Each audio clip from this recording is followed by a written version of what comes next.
بەناوی خودایی بەخشندەی میهرەبان سوپاس و ستایش بۆ ئەو خودایی دانەری ئاسمان و ڕاگری زەوی و دانەری ئاسمان سەڵات و سەلام بڕژە زەرجیانی پاچی پێغەمبەری خۆشەویستمان پێغەمبەری ئاخری زەمان و لەسەر ئال و ئەسحاب و یار و یاوەرانی تا ڕۆژی دووە. بەڕێزان و خۆشەویستان قوتابیانی خۆشەویست و زانستخوازان و فێرخوازان سەلام و ڕەحمەتی خوای گەورەتان لەسەروی. خۆشحاڵین لە زنجیرەی 21 بە خزمەت ئێوەی بە ڕێز و خۆشەویست بگەینەوە ئەویش لە تەفسیری سوورەتی ئەشەمس. سوورەتی ئەشەمس سەرەتا لە چەند تەوەرێک خۆی دەگرتەوە. تەوەری یەکەم بریتە لە پێناسەی سوورەتەکە. ناوی سوورەتی ئەشەمسە، شەمس واتە ڕۆژ خۆر کە خوای گەورە سوبحانەهو وتەعالە لە قورئانی پیرۆز لە چەندین شوێن باسی ئەو مەخلوقە عەظیم و گەورەی خۆی کردیە کە ڕۆژە. ژمارەی ئاەتەکانی 15 ئاەتە، سوورەتێکی مەککیە، 91 سوورەتی قورئانە، لە دوای سوورەتی القدر واتە ئینا ئەنزەلناه فی لەیلة القدر دا بەزیوە. تەوەری دووەم بابەتەکانی ئەو سوورەتە پیرۆزە. یەکەم سوێن خواردن بە کۆمەڵە دروستراوێک و بەرهەم و سوودەکانیان. دووەم دەرونی باسکردنی دەرونی مرۆڤ ئەوەی لێی بە دەردەکەوێ و لە چاکە و لە خراپە هۆکاری چاکبوون و خراپی ئەو دەرونەی مرۆڤ. خاڵی سێم خوای گەورە بەسەرهاتی پێغەمبەرێک لە پێغەمبەرەکانی خۆی دەکە کە ساڵح پێغەمبەرە و هەروەها عشترە معجزەکەی ساڵح پێغەمبەر سەڵات و سەلامی خوای لەسەر بێ هەڵوێست و مووقیفی نەتەوەکەی گەلەکەی بەرامبەر بە ئەو پێغەمبەرە و بەرامبەر بە ئەو عشتەی ساڵح پێغەمبەر کە دەرچوون لە فەرمانی خوا ئەمر و فەرمانی خوای گەورە شکاند و دەرەنجامی شکاندنی ئەو ئەمر و فەرمانی خوا چیان بەسەر هات. ئەو سوورەتە ئەو سێ تەوەرە سەرەکیە باس دەکاتن. تەوەری سێم پەیوەندی بە سوورەتی پێشوو کە سوورەتی ئەلبەلەدە. لە سوورەتی بەلەد خوای گەورە سوبحانەهو وتەعالە باسی ژیانی دنیای کرد بەگشتی بۆ مسلمان و بێباوەڕان زەحمەتی و ناخۆشیە. چ مسلمان بی چ غەیری مسلمان بی دەبی لەو دنیا ئینسان ئیش بکە، دەبی نانی بخوا، دەبی هەوڵ و کۆشش بکە، هەردووچیان نەخۆش دەکەون. بەڵام بەخوای گەورە باسی بەختەوەری هۆکارەکانی و بەنهەمی بەختەوەری کرد، ڕێگای ڕاستی ئیسلامەتی باس کرد کە هۆکاری بەختەوەری و هۆکارێکی سەرەکی لە بۆ بەختەوەری ئەو مرۆڤە. لەو سوورەتە پیرۆزەدا خوای گەورە باسی ڕێگای بەدەستێنانی بەختەوەری و بەدبەختی دەکات. چۆن ئینسان یعنی لە سوورەتی بەلەد باسی ئەوەی کردکەوە ئینسان دوو ڕێگای لە پێشە، ڕێگای چاک و خراپ. لەو سوورەتدا خوای گەورە تیشک دەخاتە سەر ئەوەی بە چ ڕێگایەک ئینسان ڕێگای بەختەوەر دەگریتن، کام ڕێگاکە بە تەواتی و ڕۆن دەکاتەوە، و ڕێگای بەدبەختی خوای گەورە باز دەکە کە ئینسان بەدبەختی دنیا و قیامەت دەبیتن. نمونە دەینەوە بە قەومی ساڵح پێغەمبەر سەڵات و سەلامی خوای گەورەی لەسەر بی. تەوەری چوارەم مانای وشەکان، وشەی تەلاها بە دوای دادێت، جەلاها دەری دەخات، یەغشاها دای دەپۆشێت، طەحاها ڕای خستووە، فەئەلهەمەها خستوویەتیە دڵی، خابە بێهیوا و بێئومێد، دەساها پیسی کرد توش بوو، ئینبەعەثە هەستایەوە، ئەشقاها بەدبەختترینیان، فەعەقەڕوها سەری بڕی، فەدەمدەمە سزای خۆی داڕشت، عوقباها دوا ڕۆژ داهاتوو. تەوەری پێنجەم ئەویش بریتە لە تەفسیر و ڕوونکردنەوەی مانای ئاەتەکان یەک بێک بە وردی و بە تێر و تەسەلی. خوای گەورە سوبحانەهو وتەعالە لە سوورەتی ئەشەمس ئەو سوورەتە تایبەتمەندیەکی هەیە. خوای گەورە سوبحانەهو وتەعالە سوێن دەخوا بە چەند شتێک. یەک لەو شتانەی خوای گەورە سوێنی پێدەخوا دەفەرمێ وەشەمسی ڕۆژ، وەضوحاها و ئەو کاتی تیشتی ڕۆناچی ڕۆژ کە کاتی چێشتەنگاوە، ئەوە دوو سوێن. والقەمەری ئەو جارە خوای گەورە سوێن دەخوا بە مانگ ئیدا تەلاها، والنەهاری ئەو جارە خوای گەورە سوێن دەخوا بەچی بە ڕۆژی ڕۆناک، یعنی نەهار ڕۆژگاری کە ئینسان ژیانی تێدا بەسەر دەبا، و هەروەها کاتێک کەوە دنیا ڕۆناک دەبی. واللەیلی ئیذا یەغشاها و خوای گەورە سوێن دەخوا بە شەو کاتێک پەردەی تاریکی بەسەر ئەو دنیا دادێ ئەو جارە خوای گەورە شەشەمین سوێن دەخوا بە ئاسمان وەسەماعی وما بەناها و ئەو ئاسمانی خوای گەورەکەوە دروستی کردووە و بینای کردووە و ئامادەی کردووە ئەو جارە خوای گەورە سوێن دەخوا وەلئەڕضی بە زەوی وما طەحاها و بەو شێوی کە ڕای خستووە ئەو جارە خوای گەورە سوێن دەخوا وەنەفسی بە نەفس و دەرونی مرۆڤ وما سەواها و ئەوەی لە ناو ناخی خۆی هەڵی گرتووە لە ناو ناخی مرۆڤ شاراوەیە کەواتە لێرەدا خوای گەورە سوێن دەخوا بەدەشت یەک لە دوای یەک ئەو شتانە خوای گەورە سوێندی پێدەخوا تاکە شوێنێکی قورئان لە هەموو قورئان بەو شێوەیە خوای گەورە یەک بە دوای یەک سوێن بخواتن ئەو سوورەتەیە لۆ سوێن خواردن لە بۆ بابەتێکی زۆر گرنگ ئەویش ئاگدارکردنەوەی مرۆڤە کە ئەی مرۆڤەکان سوێندم بە هەموو ئەو شتانی کە باسم کرد بۆ ئێوە ئاگادار بن نەفس و دەروونتان دژمنێکی زۆر سەختە لە بۆ ئێوە ئەگەر پاچی نەکەنەوە ئەگەر ئاگداری نەبن ئەگەر وشیاری خۆتان نەبن بە فتنەتان دەبا تووشی موسیبەت و کارەساتی دنیا و قیامەتتان دەکات خوای گەورە سوبحانەه و تەعالا لێرە سوێن دەخوا و دەفەرمێ وەشەمسی وەضوحاها سوێندم بە خۆر سوێندم بە ڕۆژ ئەو ڕۆژەی قورسەکەی لە ناو ئاسمانە خوای گەورە خەڵقی کردووە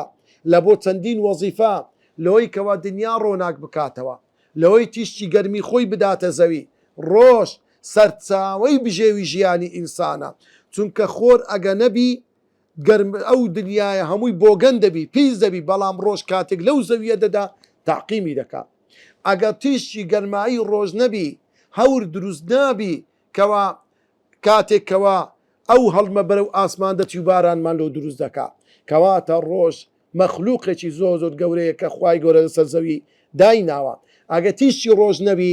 ئەو مادە سەوزاییانەی لە ناو ڕووەک دروست دەبیتن دروست نابی لۆیە تەمەشا دەکەی تیشتی ڕۆژ کاتێک لەو زەویە دەدا لەو ڕووەکە دەدا تەمەشا دەکەی بە عەمەلیەی تەرکیبی بینایی ضەوئی کەوا تەمەشا دەکەی ڕۆشناییە پێکاتەکانی پێدەوترێ کەوا تەمەشا دەکەی ئەو سەوزاییە لە هەموو ڕووەکەکان دروست دەبیتن وەضوحاها وە سوێند بەو کاتێکەوە ڕۆناچی ڕۆژ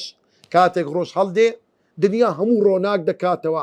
بە تایبەت لەو کاتێک کە ڕۆژ تازە هەردێ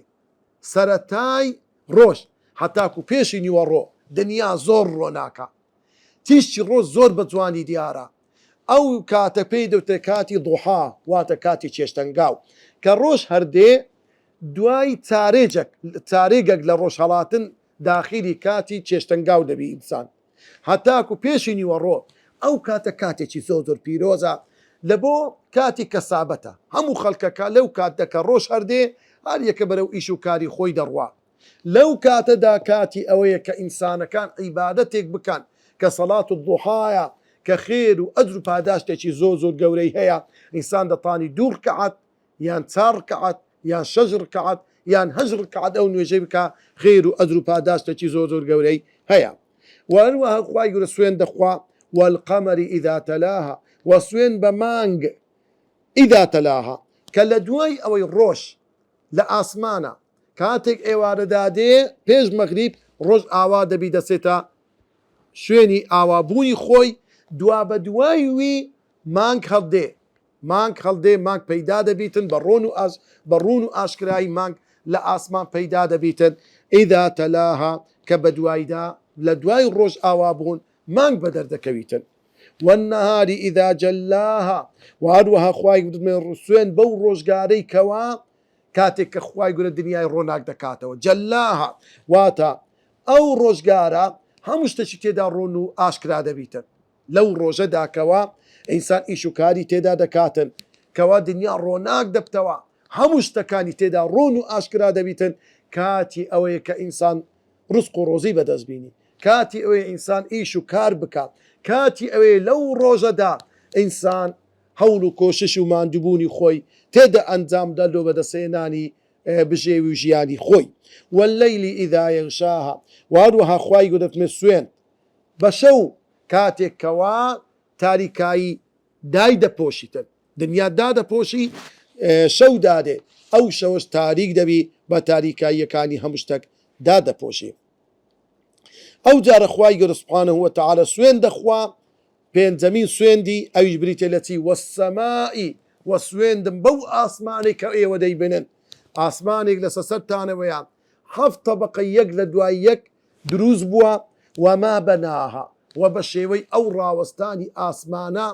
بەو شێوەی کە خوای گەورە ئەو ئاسمانەی دروست کردووە کاتێک تەمەشارێکی ئاسمان وەکو خێمەیەک وەکو ڕەشماڵێک ئاوە بەسەر زەوی داهاتووە ئەو دنیای داپۆشتیوە تەمەشا دەکەی وەما بەناها و ئەوەی ئەو ئاسمانەی ڕاگرتووە چ شتێک ئاسمانی ڕاگرتووە تەنها هێز و توانا و دەسەڵاتی خوای گەورە سوبحانەهو وتەعالە بزانە خوای گەورە دەفەرموێ بغەیری عەمەد ئێمە ئەو ئاسمانەمان ڕاگرتووە بەبێ هیچ کۆڵەگەیەک بەبێ هیچ شتێک کەوا لەو ئاسمانەی دابیتن لۆیە بزانە خوای گەورە دەفەرمێ سەیر بکەن تەمەشا بکەن کاتێک کە وردە بنەوە لە زەوی و ئاسمان و لەو ئاسمانی کە پڕیەتی لەوە ئینجا لەو کاتدا عەظەمەت و گەورەی خوای گەورەتان لەدەست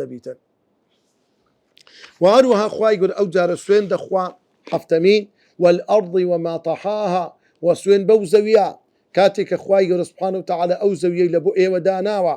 وما طحاها و بەو شێوەی کە خوای گەورە سوبحانەهو وتەعالە لە بۆ ئێوە ڕای خستووە ئەو زەویە ڕاخراوە ئەو زەویە پانی کردتەوە بۆ ئەوەی کە ئینسان بتانیتن لەو زەویەدا ژیانی خۆی بەسەر بات زەوی دایکێکی زۆر بەسۆزە لە بۆ مرۆڤ بنچینە و سەرچاوەی ژیان و ژیانی مرۆڤە ڕزق و ڕۆزی زەوی ڕزق و ڕۆزی مرۆڤ لە ئاسمانە و خوا باراندا دەبەرێنتن لە زەوی ڕووەک شین دەبیتن شت شین دەبی کە دەبێتە مای ژیانی مرۆڤی ئینسان ئەو زەویە چەند مهمە کاتێک مرۆڤ دەمری لەو کاتەدا هیچ کەسێک بەخۆی ناگری خۆشەویستترین کەسی ئەو ئینسانە ئەگە ژنبی مێردەکەی ئەگە مێردبی ژنەکە ئەگەر کوڕبی دایک و باوکەکە منداڵەکان کەس بەخۆی ناگری تەنها زەوی باوشی گەرم بەو مردووە دادەکاتن دەیحەوێنتەوە ڕای دەگری حتا تەسلیمی بەهەشتەی دەکات بۆیە ئەو زەویە خوای گەورە بەو شێوەی دەفەرمێ وما طحاها و بەو شێوەی کە خوا ڕای خستووە تەمەشا دەکەی لەسەر ڕووی زەوی ئەو زەویە خوای گەورە دایناوە لە بۆ مرۆڤەکان نۆیەمیشت کە خوای گەورە سوێندی پێدەخواوە نەفسین و سوێن بە نەفس و دەرونی ئەو مرۆڤە مسلمانان نفسی ئینسان زۆر عەجایب و جێگای سەرسوڕمانە ئەو نفسی ئینسانە خوای گەورە کە داینەوە کە دەڵێ نەفس لێرەدا یعنی خودی مرۆڤ هەمووی دەگرتەوە وەکو خوای گەورە كل نفس ذائقة الموت نفس لێرە یعنی مرۆڤەکە خودی خۆیەتی هەمووی دەگرتەوە بەڵام لێرەوە نفسی وەما سەواها نفس مەقسەدی هەموو ئەندامی لەشی مرۆڤ نییە واتە دڵ و دەرونی مرۆڤ ئەوەی لە ناوناخی مرۆڤدایە ئەوەی ناودڵی مرۆڤ تێیدایە کەواتە نفسی مرۆڤ بریتێ لەو شتانەی کە لە حەز و ئارەزوەکانی مرۆڤ بەڕاستی شتی زۆر سەیرە تەمەشا دەکە ئینسان کاتێک بە پەیامی خوای گەورە ژیانی ڕێک دەخرێ ئەو ئینسانە پەیامدارانە دەژی نەفسەکی زۆر پاچی هەیە نەفسەکی زۆر بەرزی هەیە نەفسەکی زۆر عەزیزی هەیە بەڵام کاتێک کە ئینسان خۆی تەسلیمی نفس و دڵ و دەرون و خۆی نفس تەسلیمی شەیطان دەکات شەیطان سواری سەمری ئەو ئینسانە دەبی بە کەیف خۆی دەیهاژوە ئەو نفسە زەلیل دەبی ئەو نفسە سەرشۆڕ دەبی ئەو نفسە بێقیمەت دەبی ئەو نفسە سبحان الله لە قیمەتی ئاژەڵیش زیاتر دێتە خوارێ هەندێک شتەیە ئاژەڵ پێ ڕازی نییە بەڵام ئەو ئینسانە بە نفس و حەز و ئارەزوەکەی حەزی لێ دەکات سبحان الله تەمەنای دەکات یعنی بەڕاستی ئەوە لۆیە خوای گەورە سوێن دەخوا بە نەفس کە زۆر گرنگە وەما سەواها و ئەوەی ئەو نەفسەی ڕێک دەخاتن یان بزانە خوای گەورە سوێن دەخوا بەچێ بەڕێخستنی ئەو نەفسە زۆر مهمە تشتێک دەتوانی ئەو نەفسی ئینسانە بگرتەوە لە هەموو شتێکی خراپ تەنها پەیام و وحی خوای گەورەیە کەواتە وەما سەواها ئەوە سوێن خواردنی خوای گەورەیە بەچی بەو شتەی نفسی ئینسان ڕێک دەخات کە پەیامی خوای گەورەیە کەوا تربیەتی پێغەمبەری خوا بوو صلی الله عليه وسلم تەمەشا بکە لە ناو سەحابەکان ڕەزا و ڕەحمەتی خوایان لەسەر بێ کەسانێک بوون بتیان دەپەرست کەسانێک بوون ئارەق لەگەن ناخ و دڵ و دەرونیان تێکەر ببوو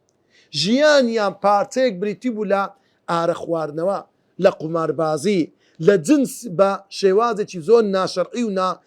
ناڕێکی بەڵام کاتێک کە خوای گەورە پێغەمبەری نارد ئەو پێغەمبەری ڕێگەی ڕاستی بەو خەڵکانە نارد ئەو سەحابانە هەندە بەرز بوون هەندە گەورە بوون هەندە ڕێزدار بوون بە یەک وشە تەنها خوای گەورە فەرمووی یا ئەیها الذین آمنوا إنما الخمر والميسر والأنصاب والأزلام هەر هەموو ئەوانە ڕیسون پیسە ڕیسون من عملی الشەیطان لە کار و کردەوەکانی شەیطاندایە پیشەی شەیطانە ئەو شتانە بکە فەجتەنیبوه ئەوە تاکە وشەکەیە ئێوەش دی بە دوورکەون تەواو هەر هەمویان بە یەک جاری واللهی سەحابە دەجێڕتەوە دەڵێ کاتێکە ئەو ئاەتە دابەزی دەفەرموێ لە کوچە و کۆڵانەکانی شاری مەدینە بەوەکو جۆگەلە لە ئارەق دەڕۆی لەوەی خەڵک هەموو کوپە و جەڕە و ئەوانەی کە ئارقیان تێدا داکردبوو هەر هەمویان شکان هەر هەمویان هەڕێشت هەر هەمویان فرێدا هیچیان نەهێشتەوە ئەوە ئیمانە ئەوە پەروەردەی نەفسە ئەوە نەفسی بەرزە بەڵام ئێستا تەمەشارەکەی خەڵچێک کە پەیامی نییە خەڵچێک بەبێ دین دەژی سبحان الله تەمەنا و ئاواتە خواز و حەز دەکا بە هەندێک شت واللهی ئاژەڵ پێ ڕازی نییە بزانە تەمەشا بکە ئێستا خەڵکانێک هەن بە ئاشکرا بداوای چ دەکەن دوور لە ڕووی ئێوەی بەڕێز مثلی معنەتی عن زەواجی مثلی نێر لە نێر مارە بکرێ مێ لەگەر مێر مارە بکرێتن کە لیوات و نێربازی سبحان الله خوا پەنامان بدا ئێ باشە یعنی وەرە تەمشەی ئاژەڵ بکە قەت دیتیان نێرێک سواری نێرەشی بی قەت دیتیان شتێکی نییە هەمووی یعنی ئەسڵەن هەندێک ئاژەڵ هەن وەکو خۆشتر و بەشێشتر لە ئاژەڵەکان کاتێک کە ئەو کارە دەکەن لەبەر چاوی خەڵک حەز ناکەن بیکەن یعنی سبحان الله زۆر عەجایب و سەیرە کاتێک کە ئینسان نەفسی دادەبەزی ئەوەندە سوک و ڕسوا دەبی بەڵام خوای گەورە سبحانه وتعالى ئەو نەفسی ئینسانە ڕێک دەخا حەزی لە شتە بەڵام ئەو شتانەی پاکە حەزی لە شتە جوانترین شت دەخوا بەتامترین شت دەخوا بەڵام حەلال بی بەڵام زۆر جاری وایە تەمەشا دەکەی بەهۆی نەفس و دڵ و دەورونی پیسی خۆیانەوە حەز لە هەندێک شت دەکەن واللهی تامی شیرن نییە واللهی خۆش نییە واللهی ئیستیفادەی نییە بەڵام یعنی سبحان الله حەز و ئارەزوەکەی و سواری یعنی شەیطان ئەوان دەهەژوە خوا پەنامان بدا لۆیە بەڕێزان و خۆشەویستان بەڕاستی نەفسی ئینسان زۆر مهمە لۆیە زانایان دەفەرمون من أعدى الأعداء نفسك الذي بين جنبيك لە هەموو دوژمنێکی سەرسەخت لە بۆ تو ئەی مرۆڤ ئەو نەفسەیەکەوە لە بەینی هەردوو لایەکانتدا لە بەینی هەردوو پەراسۆکان ئەوەی ناودڵت هەیتت لە هەموو دوژمنێک سەرسەخترا ئەگەر حەز بکەی ئەگەر نەفسی خۆت جرەوی خۆت دادەست نەفسی خۆت هەموو شتێکی خراپت پێ دەکا لە ڕزقی حەرام لە کردداری خراپ لە پیشەی خراپ لە گفتاری خراپ هەموو شتێکی خراپت پێ دەکا بەڵام کاتێک نەفسی خۆت پەروەردە کرایە بە دوورە لە هەموو شتێک خراپ لەسەر قورئان و سونەتی پێغەمبەر پەروەردەت کردیا ڕازی نابی بەشتی کەم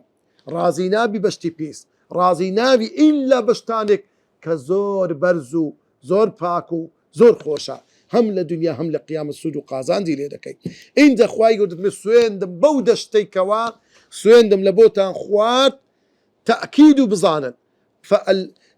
ونفس وما سواها فألهمها فجورها وتقواها فألهمها أو نفس إنسانا إلهامي لبودي وات فكرة وخيالاتي لبودي كلمة ألهما وات اشتق ديتنا وخيالي إنسان وكو وسوسة خيالات خطخطي شيطان فكرة ديتنا بيرو بوتوني إنسان لدرة کاتێک خەیاڵەکەی هاتە ناو مێشی لە دڵ مێشک لێک دانەوەی لە بۆ دەکە بیکەم یان نەیکەم ئەو مێشتی ئینسانە ئەگەر ئیمانی تێدابی ئەگەر بەڕاستی ئاراستەکرابی بەرەو فکرەیەکی تاک خواناسی و پێغەمبەرناسی و دینی ئیسلام ئەوە بە هەموو شتێک ڕازی نابی شتە پاکەکان دەکا لە شتە خراپەکان خۆی دەپارێزیتن بزانە لێ فەئەلهەمەها ئەو نەفسە إلهام دخات ناو مێشتیە ئینسان پێغەمبەری خوا لە فەرمودەیەک دەفەرمێ صلى الله عليه وسلم دەفەرمێ لكل إنسان لما هەموو مرۆڤێک خەیاڵک شتێک بە ناو مێشتی دادێ پێغەمبەری خوا دەفرمێت فإن كانت لمته إلى خير فهو من الله. ئەگەر ئەو فکر و خەیاڵی کە دێتە ناو مێشی ئینسان ئەگەر بەرەو خێری ببە بەرەو چاکەی بە هانی بدە لە بۆ ئیشی چاک ئەوە لە لایەنی خوای گەورەوەیە، خوای گەورە خستیتێ ناو دڵی با ئەو ئینسانە ئەنجامی بدە. وإن كانت لمته إلى شر، بەڵام ئەو وەسوەسە و خەیاڵاتی هاتە ناو مێشی ئینسان ئەگە بەرەو خراپەی برد گوتی بڕۆ ئارەقی بخۆ، بڕۆ چاوچاوانی لەگەر عەرز و ناموسی خەڵک بکە، لەگەر کچانی خەڵک بکە، ئیشی خراپ بکە، ئەگەر لە بۆ ئەو شتان بە ئەو ئینسانە بزانی فإنه من الشەیطان، ئەوە لە شەیطانەوەیە. کەواتە ئینسان دەبی زۆر ئاگادار بی. فألهمها، ئەو نەفسی ئینسانە خەیاڵات دەخاتە ناو مێشی ئینسان، فجورها خەیاڵاتی خراپ فاجر پیس ناڕێک، وتەقواها یاخود ئەو خەیاڵات و فکرەی دەخاتە ناو مێشی ئینسان کە تەقواداریە لە خواترسیە ئیشی چاکە، دەڵێ بڕۆ خۆت فێری قورئان بکە، بڕۆ ڕزقی حەلال بخۆ، بڕۆ ناو مەجلیسی چاک و باش خۆت فێری علم بکە، ئەو شتانە ئەوە بەڕاستی ئینسان بەرەو بەرزی و پاچی و چاچی دەبا. ئینجا خوای گەورە دەفەرمێ ئاگادار بن ئەی مرۆڤەکان ئەی ئینسانەکان قەد ئەفلەح من زەکاها، بەڕاستی بێشک و گومان سەرکەوتووە براوەیە سەربەرزە من زەکاها، ئەو کەسەی نەفسی خۆی پاک بکە پاڵفتە بکە. کەلیمەی ئەفلەح فەرقیە لەگەڵ نەجاح. ناجح بوون ئەوەیە کە ئینسان مەسەڵەن جاروێ ساڵێک دەخینی ناجح بووە وەنیا یاکە، بەڵام کەلیمەی ئەفلەحە یعنی ئەو ئینسانە دەرگایەکی زۆر فراوانی لۆ دەکرێتەوە سەر پشت بە کەیف خۆی دەستە ناوێ، هەرچی خێر و خۆشی و چاکەیە لێی بەدەزەینیتن، ئەو معنەی فەلاحە. لێ بزانە تەمەشا بکە کەلیمەی فەلاح یعنی ئەو کەسێک کە جوتیاری دەکا، یعنی بە کەیف خۆی لە عەردێکی پانتایی دەچینی و دەدورتەوە. کابرا حەیە عەلە الفەلاح کاتێک کە بانگ بێژ بانگ دەکاتن، کەواتە فەلاح یعنی بردنەوەیەکی ئەو تۆ کە ئینسان ڕێگاکەی دەگری و بەرەو سەرکەوتن و بردنەوەیەکی زۆر زۆر گەورە دەڕوا. قەد ئەفلەح من زەکاها، بەڕاستی براوەیە و سەربەرزە ئەو کەسەی کەوا من زەکاها نەفسی خۆی پاڵفتە دەکات. کو پاڵفتەی دەکات؟ واتە لە شتە خراپەکان بە دوور دەکەوی، لە شتە چاکەکان خۆی پێدەڕازێنتەوە. وەقەد خابە من دەساها، بەڕاستی نەفسی ئینسانیش ئەو ئینسانە خابە واتە زەرمەندە دۆڕاوە، من دەساها ئەوەی ئەو نەفسی خۆی پیس بکە بە خوتخوتە و وەسوەسەی شەیطان بە دوویدا بڕوە ئاڵوودە بیتن بە فکرە و خەیاڵاتی شەیطان بەرەو خراپەی ببە. ئینجا خوای گەورە نمونەکمان لۆ دەینتەوە لە سەبارەت بە نەفسی ئەو کەسەی کەوا نەفسێکی زۆر زۆر خراپە، نەفس و خەیاڵاتی خۆی وای لێکرد گەورەترین گونەح بکە، خراپترین شت بکە بەرامبەر بە پێغەمبەرێکی خوا و بەرامبەر بە خوای گەورە ئەمری خوا و پێغەمبەری خوا بشتێنیت و پێشێری بکە. خوای گەورە دەفەرمێ کەذەبەت ثەمود بتەغواها، سەیر بکەن قەومی ثەمود پێغەمبەر سەڵات و سەلامی خوای لەسەر بێ کە ساڵح پێغەمبەریان لە بۆ چوو بوو، ئەوانە کەذەبەت بە درۆیان خستەوە. قەومی ثەمود چیان بە درۆ خستەوە؟ كذبت ثمود بتغواها، هۆز و نەتەوەی ثەمود ساڵح پێغەمبەرەکەی خۆیان بە درۆ خستەوە، پەیامی پێغەمبەرەکەی خۆیان بە درۆ خستەوە بۆ بتەغواها، بە سەبەبی توغیان و سنوور بەزاندنی خۆیان لە گونا، نەفسی خۆیان حەزیان لە هەر شتێکی کردیان، لۆیە بووە هۆی ئەوەی لە سنووری ئەمر و فەرمانی خوای گەورە دەربچن، کرداری زۆر زۆر خراپ بکەن. ئەو لەناو ئەو قەومە خراپەش کەسێکیان کە لە هەمویان خراپتر بوو، ئەو کەسە بوو کەوا ئیذ انبعث ئەشقاها، کەسێک شاڵاوی برد، کەسێک هەستایەوە سەر پێ لەناو هەر هەمویان، ئەشقاها بەدبەختترین کەس لەناو ئەو قەومە، ئەو قەومە بخۆیان قەومەکی خراپ بوون، قەومەکی بەدبەخت بوون، بەڵام لە ناووان لە هەمویان خراتر بەدبەختترینی هەر هەمویان کەسێک بوو، ئەو کەسێک کەوا ئیذ انبعث هەستە وەکو شۆڕشێکی بەرپا کرد، کەسێک هەستاوە هەستاوە سەر پێ و ئیعلانی خراپەکاری خۆی کرد بەرامبەر بەخوا و بە پێغەمبەری خوا فقال لهم رسول الله بەڵام پێغەمبەرەکەی خوا کە ساڵح پێغەمبەرە پێیانی وت بەو قەومەی خۆی ناقەت الله ئەی خەڵکی نەبزانن ئەو عوشترە عوشتری خوایە بە معجیزە ئاسا خوا لەو ئێوەی دەرینە هەتا ڕێگای چاک ببینەوە کورە ئەو عوشترە عوشتەی پیرۆزە دەستی لە بۆ درێژ مەکەن وەسوقیاها لێی بگەڕن بالوخۆی لەو لەوە ڕوو لەو شوێنە چۆلانە بلەوە ڕێو بێ و بچی دەستی لە بۆ درێژ مەکەن وەسوقیاها و هەروەها کاتێک کە ئێوە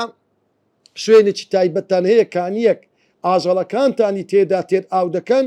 مەجالەکیش بەو عوشترە بدەن بە ئەویش لە کاتێکی دیاری کراودا بچێتن ئاولۆخۆی بخواتەوە بەڵام فەکەذەبوه قومی صالح پێغەمبەر ئەو قومی ثەمودە فەکەذەبوه صالح پێغەمبەریان بە درۆ خستەوە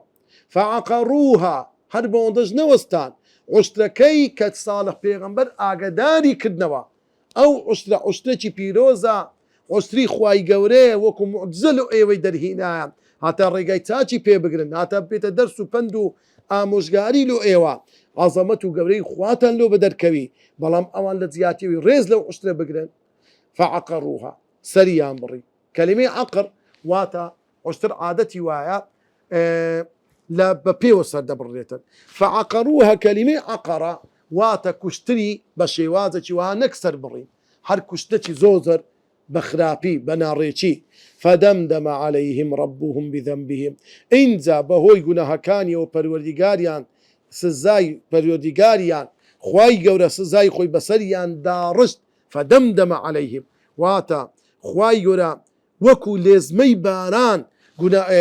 عەزاب و سزای خۆیان بەسەر داباران بذەنبهم بەسەبەبی گوناه و تاوانەکەی کە کردیتیان فسەواها خوای گەورە سوبحانه وتعالى تەختی کردن لەسەر زەوی هیچی نەهێشتنەوە قەومی ثەمود پێغەمبەر کە خوای گەورە تریشکە هەورە تریشقەیەکی لە بۆیان نارد یاخود بە بایەکی زۆر سارد هەر هەمویان لە شوێنی خۆیان ڕەق بوونەوە هەر هەمویان لە هەمان کاتیشدا هەورە تریشقە و دەنگێکی زۆر گەورەیان لەسەر هات واتە بایەکی زۆر زۆر سارد کە نزیکەی 7 تا 8 ڕۆژ بەردەوام بوو و هەروەها هەورێکی زۆر گەوارەی و زرمەیەکی زۆر زۆر گەورە لە هەمان کاتدا بروسکەشی لەگەر بوو سبحان الله یعنی سێ عەزابی زۆر سەخت لە بۆوانە هات ولا يخاف عقباها خوای گەورەش لە ئەنجامی بەلەناوبردنی هیچ گەل و هۆسێک ناترسێتن خوای گەورە بەڵکو لە ڕۆژی قیامەتی جاریشتر خوای گەورە سزایان داتە و تۆڵیان دەست لێ دەسێنتەوە دایان باتە ناو دۆزەخ شەشەم سوود و پەندەکانی ئەو سوورەتە پیرۆزە خوای گەورە سوێن بەدا لە دروستکراوەکانی خۆی دەخوا و قورئانی پیرۆز ئەگەر بگەڕین خوای گەورە سوێندی نەخواردە بەدەشت لەسەر یەکتر چونکە مەبەستەکان مەبەستێکی زۆر زۆر گرنگە کە بابەتی تەسکیە و پاڵفتەکاری دڵ و دەروونە خاڵی دووەم مرۆڤ سەرپرشکە لە پەروەردەکردنی دەرونی خۆی دەروون بە پەروەردە و ڕاهێنان چاک و باش دەبێت بە فەرامۆشکردن بەرەو گوناه و تاوان دەچێت تا دەگاتە بێ باوەڕی دواییش بەدبەختی دنیا و دوا ڕۆژ دەبێت خاڵی سێم سەرکردە و ڕینیشاندەر و دەستپێشخەری تاوان و گوناه و تاوانەکەی زۆر گەورەترا کەسێک دەبێتە شۆڕژێڕێک کەسێک دەبێتە یعنی کەسێک شۆڕشێک دەکا بەڵام شۆڕشەکەی لەسەر بێدینیە لەسەر بێ باوەڕیە لەسەر کوفرە بەرامبەر بەخوا خەڵکێکی زۆر بە دوای دەکەوی وەکو تەمەشارەکەی دینین وەکو مارکس وەکو فرۆید ئەوەنە خاوەنی نەزەریاتن خاوەنی بیردۆزن هەتا ڕۆژی قیامەتێ خەڵک لەسەر ڕێڕەوی وان دەڕوا هەر کەسێک لەسەر ڕێڕەوی وان بڕوا هەموو گوناهەکە لەوان دەدوستە خوا پەنامەمدا خاڵی چارەم پێشەلکاری و دەستدرێژیکردن بۆ شتە پیرۆزەکان تاوانێکی گەورەیە بەڵام لەوەش گەورەتر بێ فەرمانکردنی خوای گەورە و پێغەمبەرەکەیەتی صلى الله عليه وسلم حەفتەم ڕۆنکردنەوە چەند باسێک دەربارەی تەسکیە وشەی تەسکیە طبعا وشەی تەسکیە بالضبط لە زمانی عەرەبی واتە پاڵفتەکردنی نەفس و دەروون ئەویش بریتیە لە پاکردنەوەی دەروون لە گوناه و تاوان پاشان ڕازاندنەوەی بە ڕەوشت و کردداری جوان و باش گەورەی کاری تەسکیە ئەرک و فەرمانی کاری پێغەمبەرانی خوا بووە سەلامی خوایان لەسەر بی بە تێگڕایی وەکو خوای گەورە فەرمێ سبحانه وتعالى لقد من الله على المؤمنين إذ بعث فيهم رسولا من أنفسهم يتلو عليهم آياته ويزكيهم يشك لإشكاني بيغمران ويزكيهم ويعلمهم الكتاب والحكمة وإن كانوا من قبل لفي ضلال مبين هلوكو خواي يقول آيات يشتد فرمي هو الذي بعث في الأميين رسولا منهم يتلو عليهم آياته ويزكيهم ويعلمهم الكتاب والحكمة لسورة بقرة ديسان خواي يقول فرمي لقد أرسلنا فيكم رسولا من أنفسكم يتلو عليكم آياتنا ويزكيكم ويعلمكم الكتاب والحكمة كما اللي صار شويني قرآن خواي يقول أو آتي دوباره كرتوا كباسي كاري وبيشي بيغمبران دك كتار كاري سرچيان هي يقلا وانا خوي النوي آيات كاني قرآن وأروها تعليم فير كدني اشتباش وبسون وأروها يكشتد لإيشي بيغمبران صلاة وسلام خوان لسربي أو يجبريت لوي تزكية كردنا لو كواتا يتلو عليهم آياته ويزكيهم ويعلمهم الكتاب والحكمة أو إيشي بيغمبرانا ودعوة كردن وبانقوازي كردن بحكمته ليزاني تزكية بدو قناغ تيدا بريد قناغي يكم خبا كردنو لصفته خوا بدو ناشرين كان كبيدا وتري قناغي التخلية واتخو بطال كردن دوام خورازان نو بصفته آكار زوان قناغي دوام خورازان نويا بصفته آكار زوان وبسندكان كبيدا وتري التحلية واتخو رازان نوا بصفتي زوان وباش بوشويت لتسكية بقى كاري همو بيغمبران بوا بشيق لبانقوازي خويان بو ترخان كردوا وكو خواي يقول لدرباري بيغمبران دفرموه صلى الله عليه وسلم فاستجبنا له ووهبنا له يحيى وأصلحنا له زوجه إنهم كانوا أو بيغمبران هرهم يان عم بيك رأي خواي يقول باسي أو بيغمبران دكا كانوا يسارعون في الخيرات فلا عندك إلا إيش كار وكالي تزكية ويدعوننا رغبا ورهبا ودعاء عندك الدباران والأخوة وميديان دخواز الأخوة رغبا وميديان هبو برحمة إخوة وميديان هبو بكر دوتاك كاني خويان ورهبا وزورج دترسان لقناه تاوان ولكردوي خراب وكانوا لنا خاشعين همو زانا ودانا عن بهوي أو كرداروا خواي قورة برزي كردونة توا إمامي أبو حامد غزالي رحمتي خواي لسلبي يشك لو زانا عني كوا زور أهلي الزهد بوا إمامي أحمد كتابتي بناوي الزهد وهروها تندين زاناي ترهب ولا دير زمانوا كأوانا بهوي أو قلتني أو ريقاي زهدو لأخوات رسيو تزكية بوينة كساني زور قورة بعلم كشيان زور قورة بوينة مسلمان دقينيت بلي تقوى خواناسي بوي تزكية مسلمان دقات بلي تقوى داري خواناسي خلقاني لو كرداري تزكية توشي شركو بدعا بوينة دبي آقادار بي تزكية دبي لسر ريبازي قرآن والسنة بيغمبر بي وهندي لتاق مكاني صوفقاريو شيخاني طريقة دستواجي بيتواني دستواجي قرآن والسنة بيغمبري خوا بكار دهيرن هر وقت شوازة كشي بيوست بجيري قرآن والسنة بيت أجينا مسلمان قناه بار وتاوان بار دا بيت لسري يعني إنسان دبي بزاني زود زاري وكابر بناوي صوفي قري بناوي درويشي بناوي شيخي طريقة زرق لخوي دا يان دي شيرة اللي طبي سري خوي شمشيرة اللي طبي سري خوي دا تساقيني يان بقول له خوي دا والله أما دعوي دا كينو أو نوعك لا صوفي قري ولا خواتسي وتسكيا والله بيغمبري خوا واين كرديا أو ري بيغمبري نيا يان ذكري لك هر برو دا برو ها أو بوشوي ذكري لك يان ذكري لك أو بوشوي أو نوع ذكرنا ما دام قرآن باسينا كرديا وبيغمبرني كده وبدعايا دبي بنوع عبادة بكريك أخوة وبيغمبر دايما يا والله خلوي دا كدسيت غرفة يك بتاقي تاني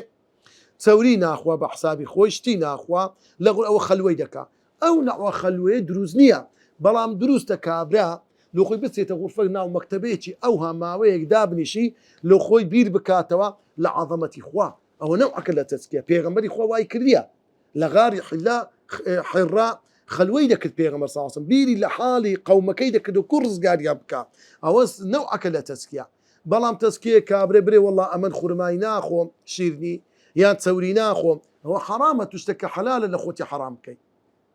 نابیتن.